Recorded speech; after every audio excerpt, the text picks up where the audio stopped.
Hello everyone, welcome to Exam Essentials. This is Fahim, and today we'll be solving the most recent paper from Biology IGCSE Edexcel 9-month syllabus. So without wasting any more time, let's just get into it.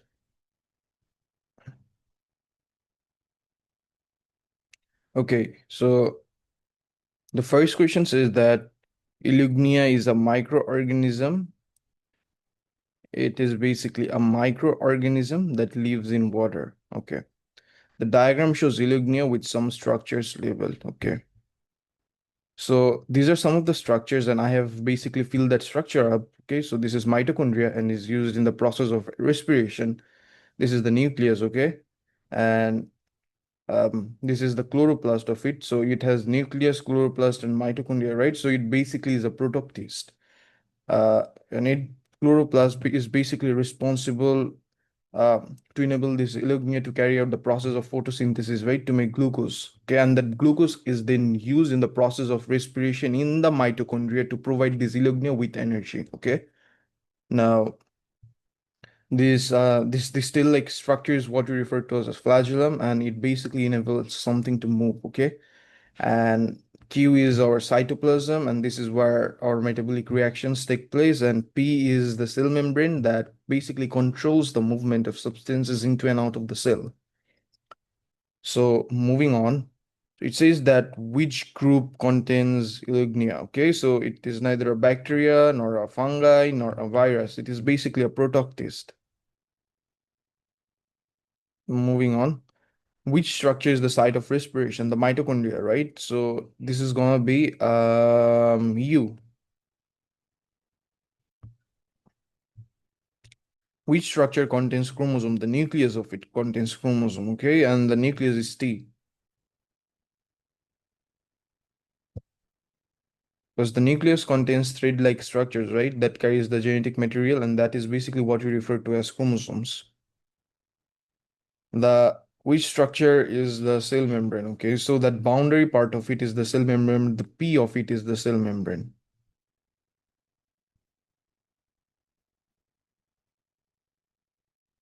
Eulognia has some structure that are found in plant but not in animal cell. Which structure is found in plants? Okay, so that is going to be chloroplast, right? Plants have chloroplasts to carry out the process of photosynthesis, whereas animals doesn't.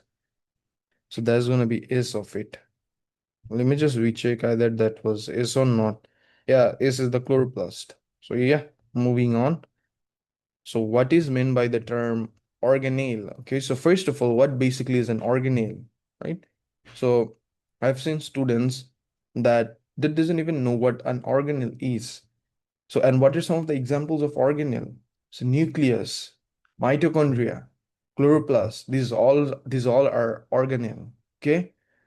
So you could say that it is basically part of a cell with a particular function is what we refer to as the organelle. Part of a cell that has a particular function. So as I said, mitochondria is an organelle.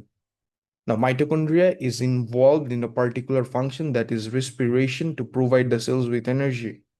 Okay, and the energy is in the form of ATP. That's it. Explain. We explain which two level structures allow Eulognia to move through water. Refer to the diagram and your own knowledge in your answer. Okay. First of all, let me just say one thing before the exam tomorrow.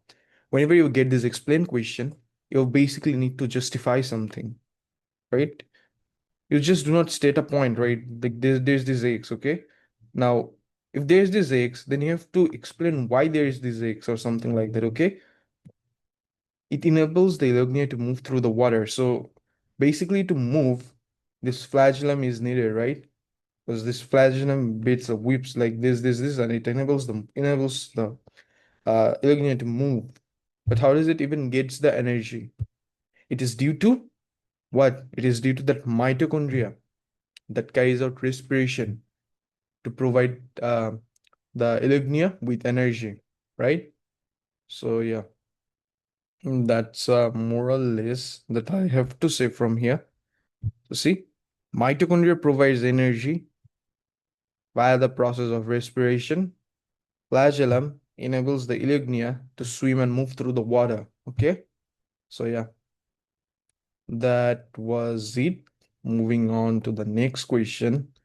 Okay, so a teacher uses Benedict solution to investigate the concentration of glucose in four flavored waters A, B, C, and D. So if there is this glucose present, then Benedict solution would turn from cloudy orange to brick red color or something like that. Okay, and that color change would be based on the concentration of glucose. The higher the concentration of glucose, the more deeper the color would be. This is basically the method. Add 5 centimeter cube of the water to a boiling tube. Add 5 centimeter cube of Benedict solution in the boiling tube. This is the boiling tube. Keep the boiling tube at a temperature of 70 degrees Celsius. You heat the boiling tube to keep it at 70 degrees Celsius. Right now, this basic thing is what we refer to as a water bath. Right, this beaker of water, and then we are heating it, and this thing is what we refer to as a water bath. And record the color of the solution. Okay. Benedict solution flavored color. If you heat this up, a reaction takes place, and it basically leads to the formation of some sort of a color. Okay. Now, the teacher shows the result as shown. Okay. So A is yellow, B is brick red, C is blue, and D is green.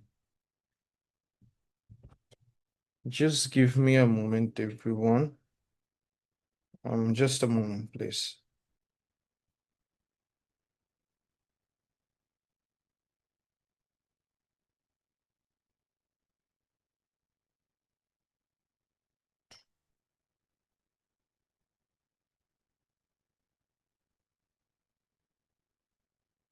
Okay. So the highest concentration of glucose is going to be this. The highest concentration of glucose is going to be this. And Benedict solution is initially blue. So the color change is from blue to brick red, right? And the other concentrations, the color change for the other concentrations would lie in the middle, okay? So yeah, that's just it. Now let's just take a look at the question. Give one variable that the teacher controls in this experiment. So it is basically gonna be the temperature, right? It says that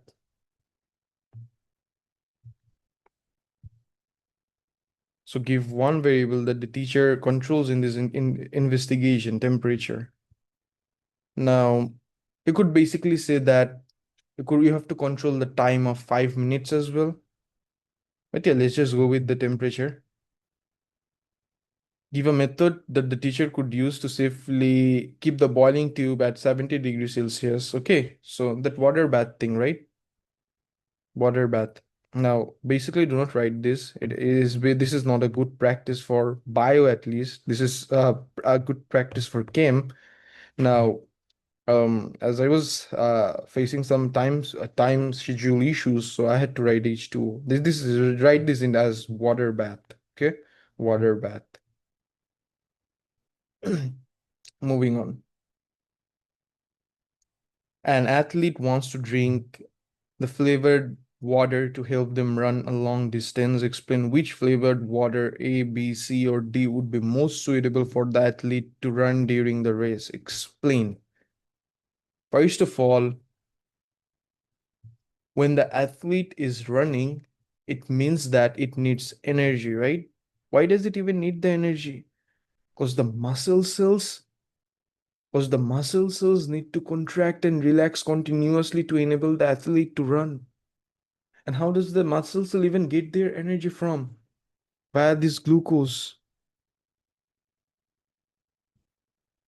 This glucose is needed in the process of respiration to enable the muscle cells to provide them with energy so that they could contract and relax and enable the person to run. So which would be the most suitable? I know that B has the greatest concentration of glucose. It has the greatest concentration of glucose to provide the muscle cells of the athletes uh,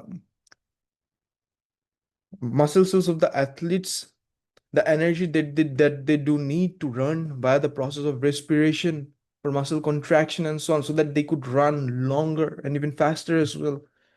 So yeah, that's just what I've written over here. B, as it has the highest amount of glucose, hence it can provide with more energy via the process of respiration that will enable the athlete to run longer. Okay, that would enable the athlete to run longer. Moving on. Some flavored waters do not contain glucose, such as why this may be an advantage for some people. Okay.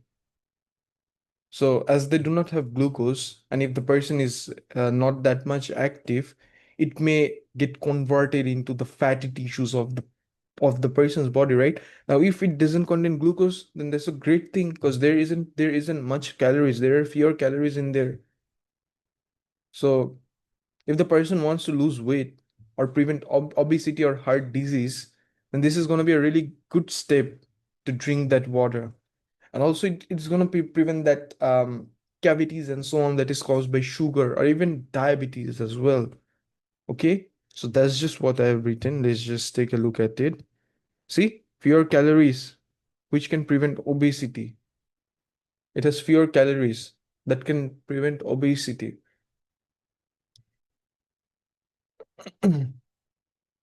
Moving on to the next question.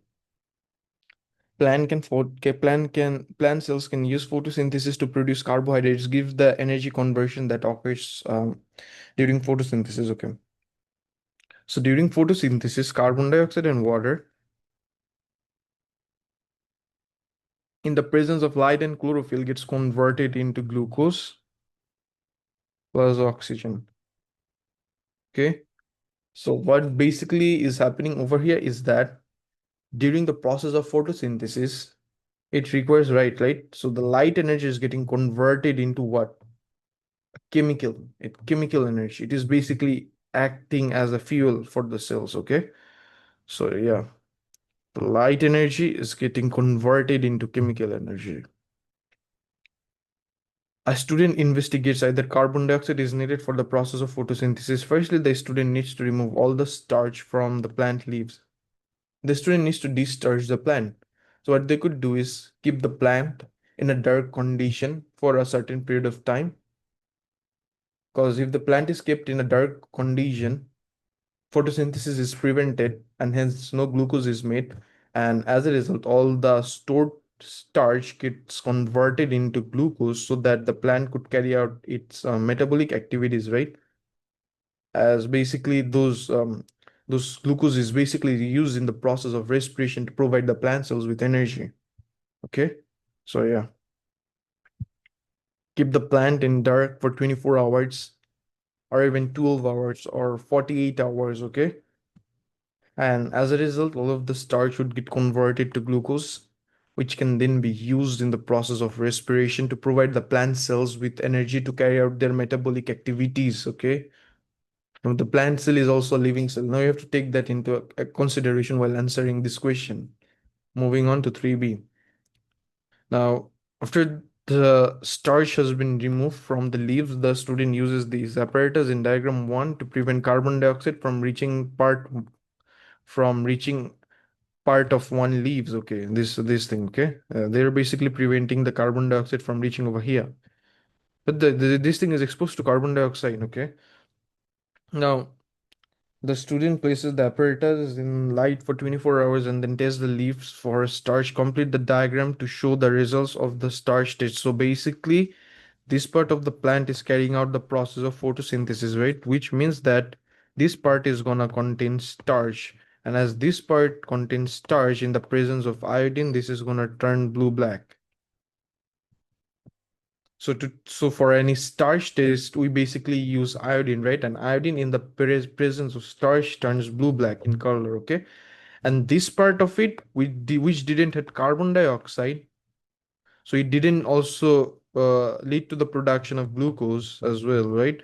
Because carbon dioxide and water carbon dioxide combines with water to make glucose. and the glucose made gets converted into starch, right? The storage carbohydrate in plants.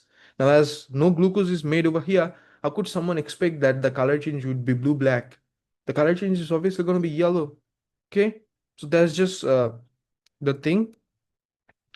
Give the functions of two named mineral ions that a plant needs. Okay. Oh, wait, hold on. Is there a question that I did miss? Okay, no.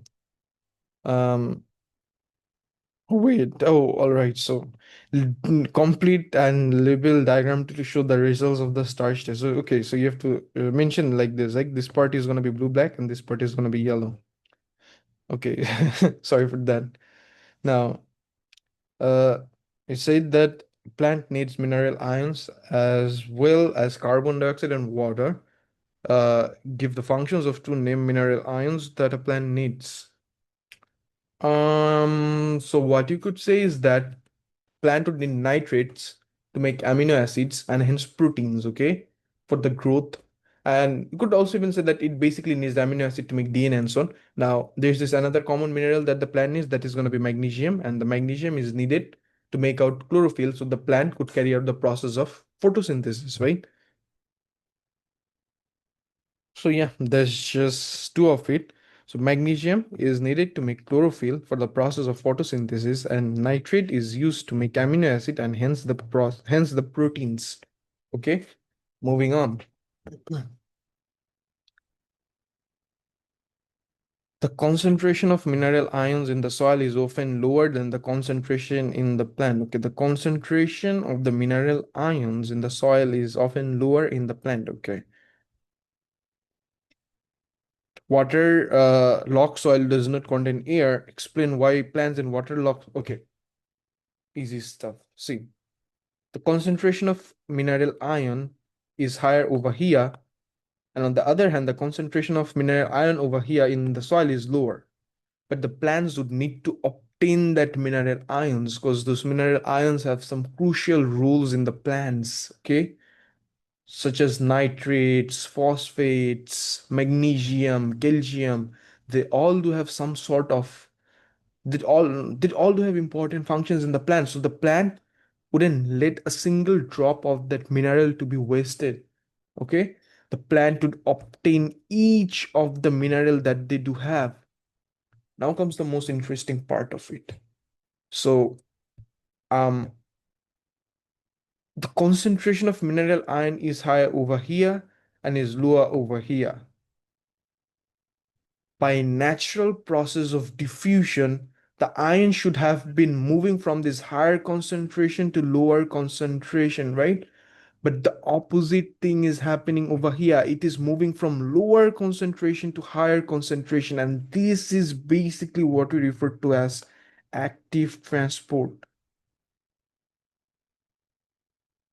And this process, as it is moving the substances against the concentration gradient, requires energy. They require energy as this is basically moving against the law.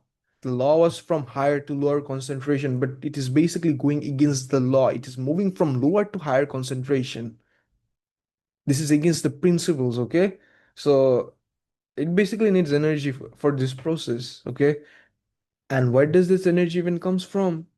So in our body cells, there is this one process that produces energy, and that is what our so-called favorite respiration. Sorry for that. Our so-called favorite respiration. Now, these waterlogged soils containing water do not contain air. The process of respiration means what? It requires oxygen as well. Oxygen in the presence of glucose breaks down to form ATP. Now, this process doesn't even take place. Where does the ATP is going to come from?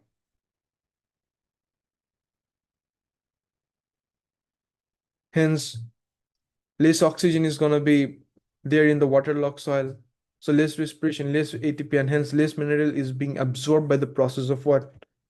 Active transport.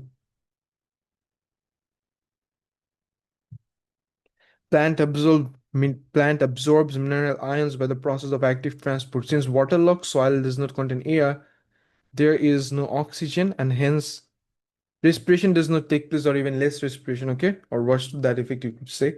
Now, hence, no ATP is produced to carry out the process of active transport, and hence, the mineral ions are not absorbed. Moving on to the next question. Insect pest can eat and damage crop plants, okay? The cottony cushion scale insect is a pest that feeds on orange trees, okay? The insect feeds from phloem, okay? Phloem is the one that transports the photosynthetic products and so on. And xylem is the one that transports water. Now, reducing crop yield, names two substances that is being carried by phloem. So you could say that sucrose and amino acids, okay? Sucrose and amino acids. Do not say glucose. Now, there's a reason behind that. Let's just not get into it. It transports sucrose and you could say amino acids, okay?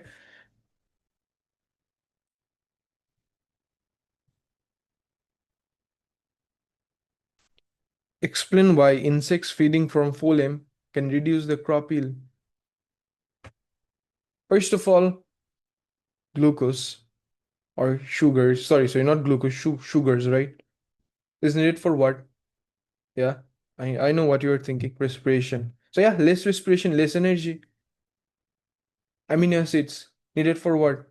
Yeah, you guys are right, basically. Whatever you're thinking, you're right. It is basically needed to make the proteins, okay? And proteins is needed for what? For growth, to make new cells. Understood? So yeah, hence it leads to the production of fewer oranges, a less fruit production, smaller fruit, and so on, okay?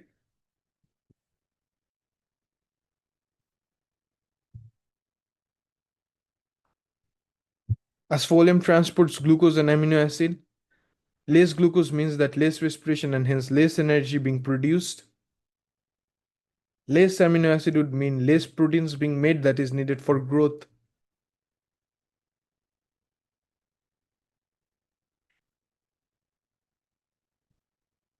Understood? Clear? That is needed for growth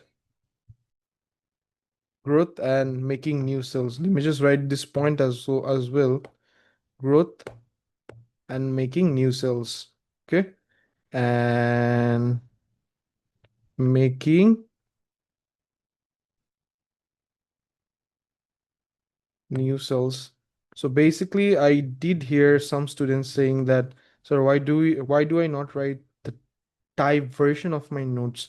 So basically, I'm just adapted with it. All of my notes for bio is, chem is, bio A2, chem A2, IGCSE bio, IGCSE chem, all of them are written like this because I really prefer writing up the notes with the students because that basically engages them to learn something. Whereas if I had something typed already and if I did just annotate it, then it wouldn't be that efficient while taking up the class. That's why I basically preferred the handwritten version with the students in the class over those type ones. And basically in the video, I'm kind of annotating because the time is restricted, right? And if I did want to write that entire thing with you all, then the video would have gotten like to 2 hours or even more. Sorry for that. Now let's just move on. Farmers can reduce the insects by using chemical pesticides or biological control. Okay. Insects called ladybugs can be used as a method of biological control as they feed on scale insects. Okay. The graph shows how the number of scale insects changes after introduction. The graph also shows how the number of scale insects changes after being sprayed with an insecticide, a pesticide that kills insects. So, right, so this is a pesticide that kills insects. So let's just see. Um, when the ladybug was initially, the number of scale insect rose as there were no predators to feed on them. But as ladybugs was introduced, the number of scale insects decreased. The number of scale insects decreased. Why did it decrease? Because the ladybugs feed on those insects, right? So the ladybugs started to feed on those insects. They were being predated by that insects. I could even see a thing that this thing fluctuates up and down, up and down, up and down. Why is that? Because the biological control does not kill all of the ladybugs. It basically keeps them under control, but it does not completely wipes out the entire population of it.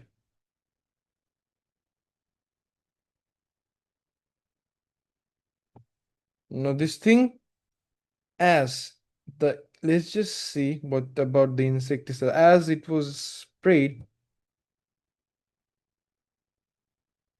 as this thing was sprayed, the number of the scale insects rose sharply and then it decreased. Why is that? Insecticides should have basically made the number of scale insects to the lowest point, but why did it increase suddenly? Because this is one of the adverse effects of these insecticides. Insecticides does not discriminate between those good ladybugs, the one that was helping us, and this pest. Insecticide decreased, caused the death of those ladybugs. Hence, the scale insects didn't have enough predation, right? Not there weren't enough ladybugs to eat them. They rose sharply,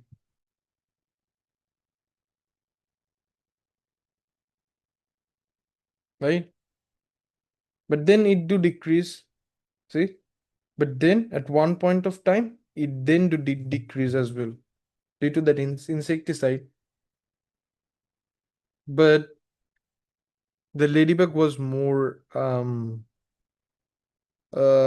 effective than the insecticide, cause as soon as the ladybug was introduced, this thing decreased sharply. But as soon as the insecticide were sprayed, scale insect increased and then decreased. Okay, so yeah, discuss the effects that the introduction of ladybugs and the use of insecticide has on the scale insect. Okay, now basically, as I have said so far, that's what you have to write. After ladybugs is introduced, number of scale insects reduces quickly. This is because the ladybugs feeds on that pest. The number of scale insects fluctuates can cause the number of scale insects fluctuates can cause wait. Okay, so the number of scale insects fluctuates. This is because scale insects are not completely wiped out by that biological control. Insecticide can cause a rapid increase in the number of scale insects as more ladybugs were killed, because the insecticide does not discriminate between the good ladybugs and that pest, harmful, the bad guys. Insecticide cause okay, and hence fewer in scale insects were eaten. Now you could say that. mm, let's just write this point as well, that biological control. We can conclude that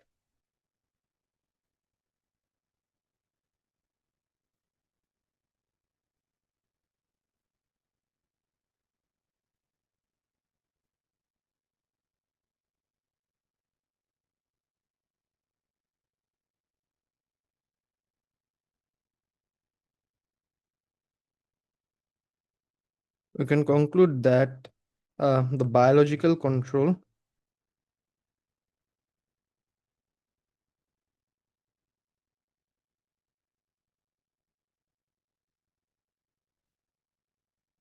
that the biological control is more effective than the insecticide is is more effective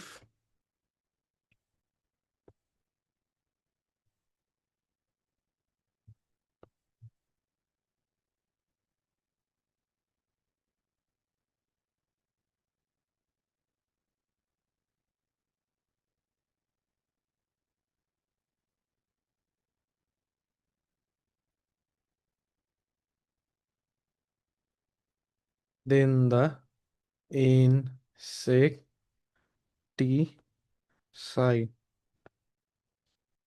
Okay, so yeah, that brings us to the end of this question. Let's just move on to the next question.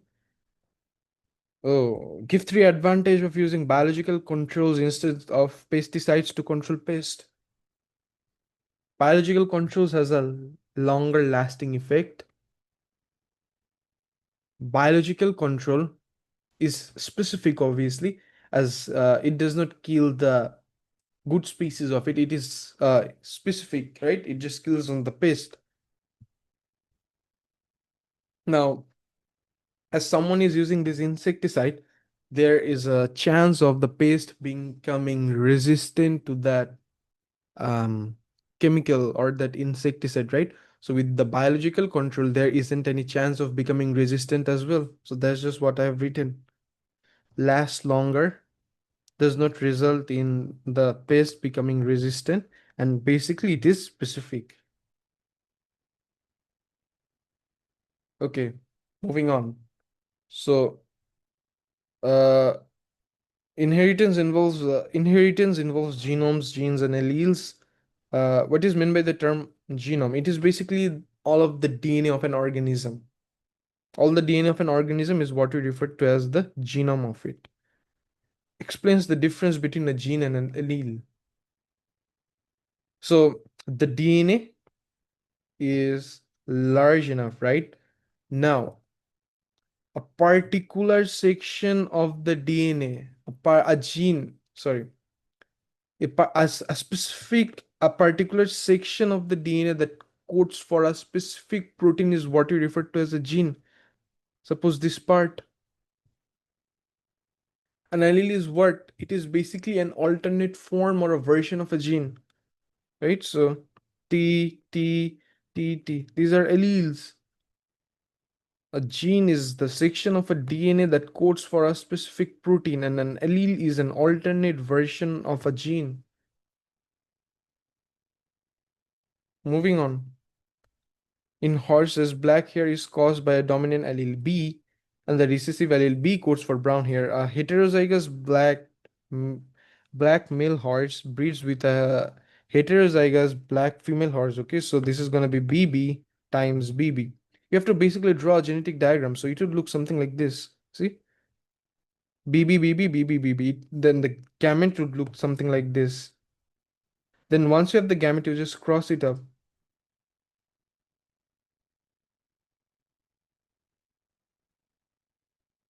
And once you have it, the phenotype is going to be in a ratio of 1 2 3 black and 1 brown, so 3 is to 1. Okay, so yeah, moving on. The probability that the first offspring will be a male and have a black hair, so the probability of male to female is going to be what? 0.5 or 1 by 2. Okay, and black hair is going to be what? The probability is going to be 1 2 3, right? So 3, and the total number of offspring is what? 4. 3 by 4 times 0.5 or 1 by 2.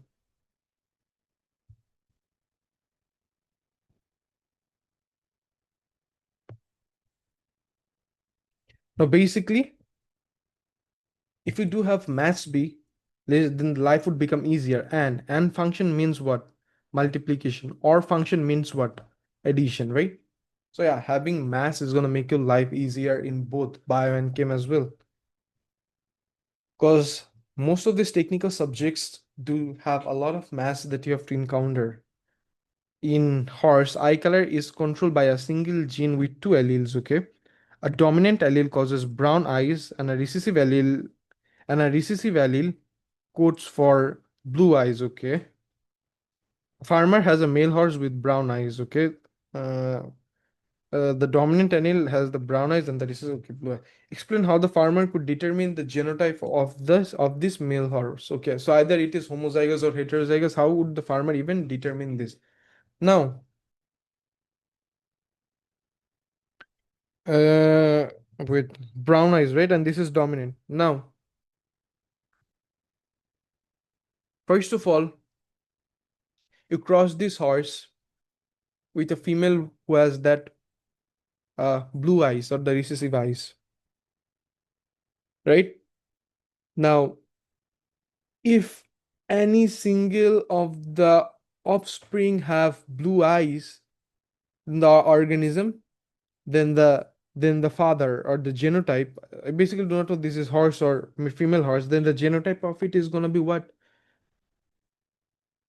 Heterozygous. And if all offsprings are brown, then the genotype is gonna be homozygous. How did I know, right? So TT and TT. Okay. Now what? 2 across, all of it is gonna be TT, TT, TT, TT. Now suppose the T goes for that brown thing, right? And this thing goes for the blue thing. Now, if the father is homozygous, see, all of it would be heterozygous as well. All of it would be heterozygous dominant. All of it would be brown. Now let's just see if the father is heterozygous, then what happens? TT, TT, TT, TT, TT, TT. See, if by any chance the offspring produced to have that what blue color, then the father is basically in the heterozygous condition. So that's just what I have written over here. Crossed with a blue-eyed female, if any offspring is blue-eyed, then the male is heterozygous, and if all offsprings is brown-eyed, then the male is homozygous. Easy mark, I believe. So yeah. So moving on to the next question. It says that some scientists investigates the effect of temperature on the growth of maize seedling. Okay, the scientists keep the seedlings in two rooms, either A or B. In room A, they keep the temperature between 10 and 30 for 120 days, and in room B, they keep the temperature between these and these for 82 days, and above 30 for 38 days. Okay. The scientist measures the leaf area in square centimeters for each seedling every 20 days, okay? Calculate the percentage of total days that the temperature in room B is between 10 and 30, okay? So how do you even calculate the percentage, right? So to figure out the percentage, first of all, x divided by the total value of something times 100, okay? Now, between the room B, okay? So this plus this should give you around 120 days, right? So the total value of it is going to be 120 days, and between these and these is going to be 82 days. So 82 divided by 120 times 100 should give you the value for this question. So yeah, that's just what I've written over here so far. Just a moment. So this is going to be 38. I have written 20. Sorry for that. Plus 38. Okay. So this is going to be that. Okay. Now, explain why scientists allows the temperature to vary within a range in each room, okay? Because it is basically trying to mimic the natural environment of the plant because the temperature isn't constant throughout the day. It changes throughout the day so that the experiment becomes more realistic. It stimulates or it mirrors the natural environment. Temperature changes during the day. Hence, it stimulates or mimics the or mirrors the hence it mirrors the natural conditions. Hence it mirrors. Hence it mirrors the natural condition. Okay. So yeah, moving on. Give the dependent variable in this investigation. So the independent variable is the temperature as we're changing it. And depending on the change in temperature, the size of the leaf area is gonna vary, right? So it is basically gonna be leaf area. Moving on. The table shows the scientist results, and these are the days, and this is for room A, mean leaf area, this is for room B. Plot two line graphs of the mean leaf area in each of the at each time. Use rulers to join the points. Okay, so if you do it, this should look something like this, okay? This should be the scale. This should be the scale, and the line should look something like this. Now make sure that while you're trying to solve this type of questions, you do not just join this with like lines like this. You have to join point by point with straight lines. Now this is one of the errors that I do face with my students, with a lot of students, right? they do make the same mistake again and again. And be sure that you use at least 50% of the graph. Because if you do not use 50% of the graph, they're going to deduct your marks for some reasons. And this was for A, and this was for B. You have to label this thing as well, which is A, which is B, okay. For room B, calculate the increase in mean leaf area per day from 20 to 120. So the mean leaf area, the increase in mean leaf area per day from this to that, okay. So uh, calculate the, for room B, calculate the increase in mean leaf area per day from 20 to 120, okay. Per day increase 20 to 120, okay. So increase is going to be this minus this divided by what? Divided by the time, okay. So see, this minus this divided by the time. So this is going to be the increase in mean leaf area per day. Explain the effect of temperature on the growth rate of the seedlings, okay. So um on the growth rate of the seedlings, okay. So what you could see, on the growth rate of the siblings, just a moment. Explain the effect of temperature on the growth rate of the seedlings, okay. So what could you see about this question? So this is, let's just check something. Rate, right? It basically means the gradient of it. Now,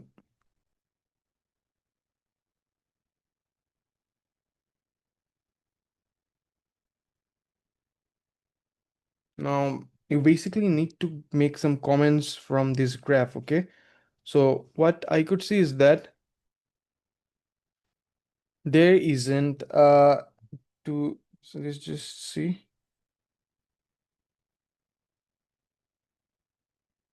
Just a moment.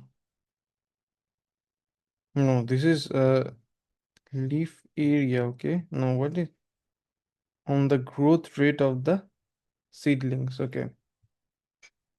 So what you could basically say of for this is that um first of all,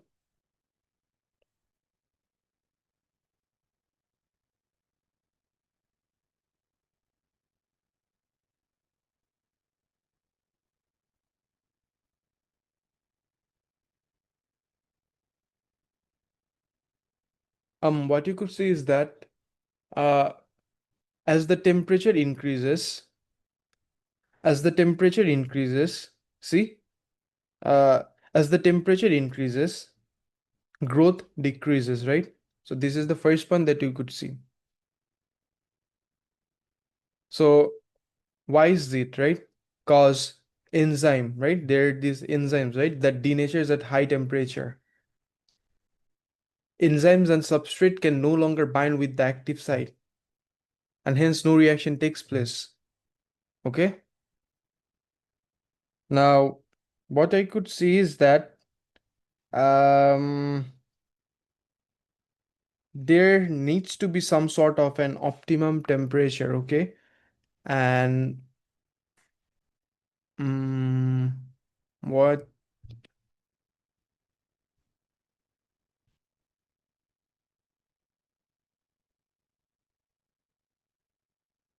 let me just do a thing. Just a moment.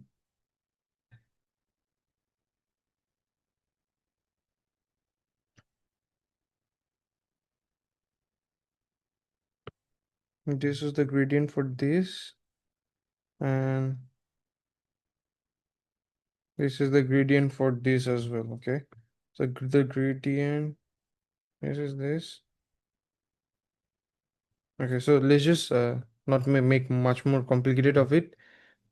So what you could say is that as temperature increases, the growth of the seedling decreases. Why? This is because higher temperature denatures the enzymes, right? Which can no longer bind with the active site. Clear? So yeah, this is it. See, You're increasing the temperature, growth increases, but at one point of time, see the gradient starts to fall off. See, the gradient is the greatest of over here and here, right? But is the steepest between these two. But why is it? See, as you keep on increasing, it basically starts to become less steeper, right? Which means that the rate decreases. Why is that? Because temperature denatures the enzymes, okay? So yeah, just give me a moment. Okay, so yeah, that was it. Moving on. Now, um, describe how the scientists could measure the surface area of the leaves. Okay, so how the scientists could measure the surface area of the leaf. So what the scientists could do is put the leaf on a squared paper, put the leaves on a squared paper. You count the number of squares in there, okay? And let's just see for how many mark is it? Just a moment. For okay, so for 2 marks, you just 2 points would be enough. Put the leaf on a squared paper and count the number of squares. Okay. Now, if you do it, you are gonna get the value of it. You are gonna find the surface area of it. So first of all, you put it on a squared paper, and then what you do is you count the number of squares. Okay. Now, you could write one thing, because as you put it on a squared paper, right? As you put it on a squared paper, as you put the leaf on a squared paper, you basically find the area for one side of the leaf. Now there's a reverse side as well, right? So to find that area, what you could do is you could multiply it by 2. Let's just say and multiply it with by 2 and multiply it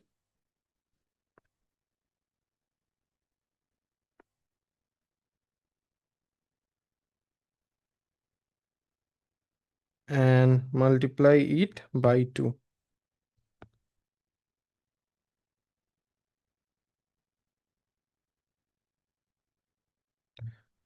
So yeah, that brings us to the end of that question. Moving on to question number 7. It says that the diagram shows the components of human blood, okay?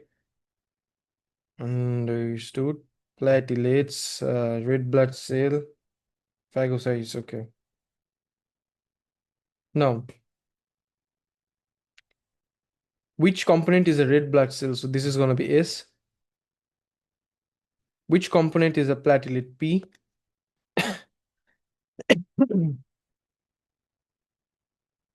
Which component is a lymphocyte? So that is going to be R. R is the lymphocyte.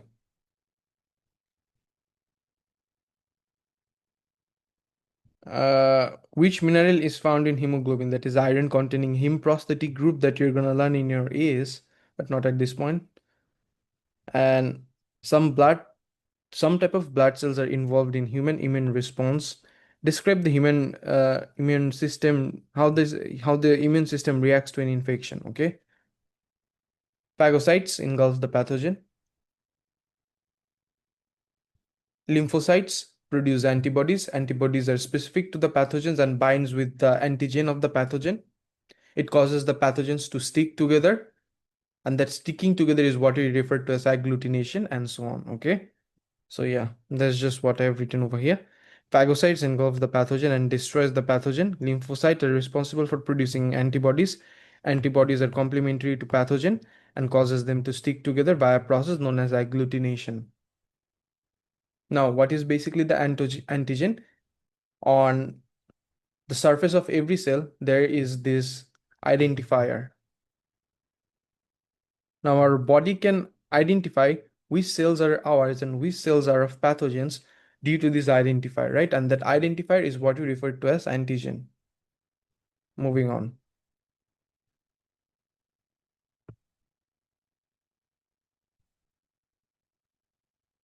Scientists collect blood sample from two people. One person does not have a blood condition and the other person do have a blood condition, okay? Now, the scientist counts the number of platelets, phagocyte, lymphocyte, and red blood cell for each sample. The table shows the results. Platelets, person without platelet, and this is within 1 dm cube of the blood, okay? Each blood sample has a volume of 2 millimeter cube. Each blood sample has a volume of 2 millimeter cube. Calculate the number of red blood cell in a 2 millimeter cube sample of the blood. Okay. So 1 dm cube is what? This millimeter cube. Okay. So what you have to do is, let's just I have to check something. The answer, since I have hidden it, so sorry for that. I just need to unhid that. So I need to check what answer it. Okay, so you just said the number of it, right? So what you're gonna do is you have to convert this millimeter cube into this dm cube, because in one dm cube you have this much of the components, right? So in this 2 dm cube, how many components would you be having? You have to convert it into that. Okay, so yeah, so in 1 into 10 to the power 6 you have this, right? In 1 times 10 to the power 6 millimeter cube you have it. Now either you could convert this dm cube into this millimeter cube, or you could convert this millimeter cube into dm cube. It doesn't really matter, as this one is easier. So yeah, I have done this one. Okay, so it said that red blood cell. Okay, calculate in the sample of, okay, each blood cell. Okay, calculate the number of sample. Okay, by sample. Okay, so basically in 1 millimeter cube you have 5 into 10 to the power 12 red blood cell. Or is this red blood cell? This, see? So in 1 millimeter cube we have this, in 2 millimeter cube you have this. Basically unitary method, and if you do it you get an answer like this. Now make sure that you have put your answer in standard form. Moving on.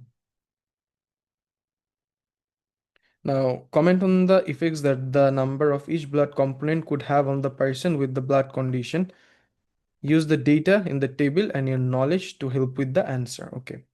So whatever you could see over here, you just need to mention about that, right? So platelets remains the same.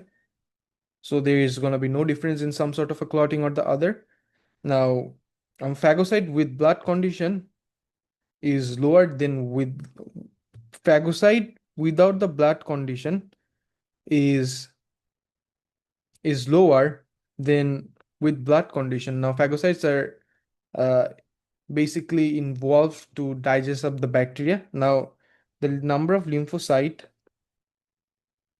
in the person with the condition is higher, because the lymphocytes are responsible for producing antibodies that could that can fight the infection or the pathogen, right? Now, red blood cell remains the same, so there is going to be no sort of a difference in the oxygen transport, right? So yeah, just you have to write about this stuff, right? So that's just what I've done. Platelets, platelets same, no clotting difference. Phagocytes, more phagocyte, that means that more pathogens are engulfed. More lymphocyte means that antibodies are produced that can fight infection and prevent diseases. And there is also no difference in red blood cell, which means that there is no difference in oxygen transport as well, because oxygen binds with hemoglobin of the red blood cell to transport the oxygen, right? Moving on. So ecology is the study of organisms and their environment. What is meant by the term ecosystem? Okay, so um basic definition. So ecosystem is basically what we refer to as organisms and their non-living environment. Community of living organisms together with their non-living environment. Okay. Moving on. What is meant by the term community? All the organisms of all species that lives in an area. Okay. So yeah, all organism of all species found in a particular area in a certain time. Population means all the organisms of a single species. Okay. So yeah, all the organisms of the same species. Now complete the passage about feeding relationship by writing a suitable word in each of the blank. Okay. So food chain shows flow of energy through an ecosystem from one organism to the another to the next. The arrow in a food chain shows the dash of energy, the direction. First organism in a food chain is what we refer to as a producer. The position of an organism, the position that an organism has in a food chain is known as what? Its trophic level. Okay. Not all energy from one level reaches, or from one level reaches organisms in the next level. Some of the energy is released as what? As some of the energy is released as what? Respiration. Sorry. Some of the energy is released as what? Heat. Okay, during the time as it is lost. During what? The heat is produced during what? During respiration. Some of the energy remains in undigested food, which is released in feces, and some of the energy is released in metabolic waste that is excreted as urine. Okay, now some of the energy remains in dead matter in the dead organism until the organism is broken down by decomposers such as what dash and dash fungi and bacteria, right? So yeah, that brings us to the end of this question. Moving on. Okay, so scientists can produce the new varieties of plants by genetic modification. Describe how two enzymes are used in genetic modification. So this is basically one of the common questions that we face in our exams, and I have basically in my FAQ videos uh, they discuss about these two questions as well. Okay, so enzymes restriction to what? To cut the DNA, and ligase to join the DNA, right? So that's just what I've written over here.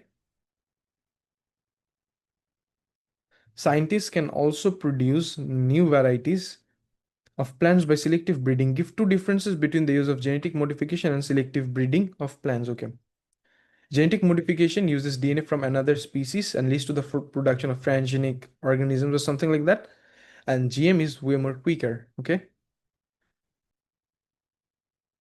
Now give two differences between the use of okay, yeah, you could basically say about genetic modification as well. GM uses for foreign DNA and GM is quicker. Uses enzymes. Okay, you could say as that restriction. Okay, that thing. Then ligase. GM uses DNA from other species. Okay, moving on. So the last question, it says that some species of seed will only germinate after they have been exposed to light. Okay, describe an experiment to determine if exposure to light affects germination.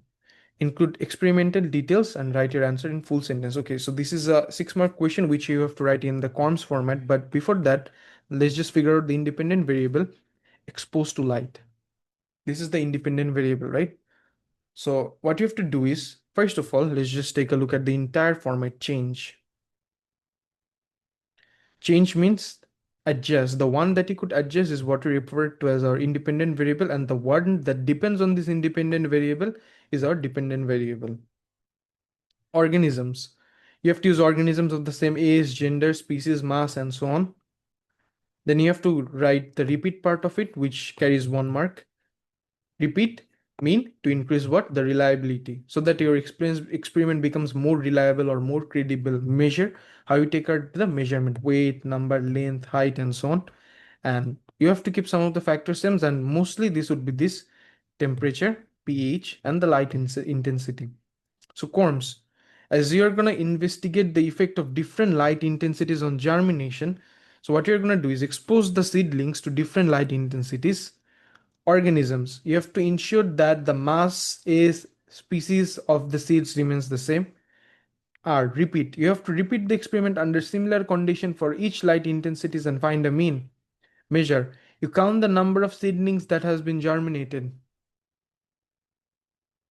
You count the number of seedlings that has been germinated after what? After 48, after 1 day. After count the number of things that have germinated after um that has been germinated after 48 hours.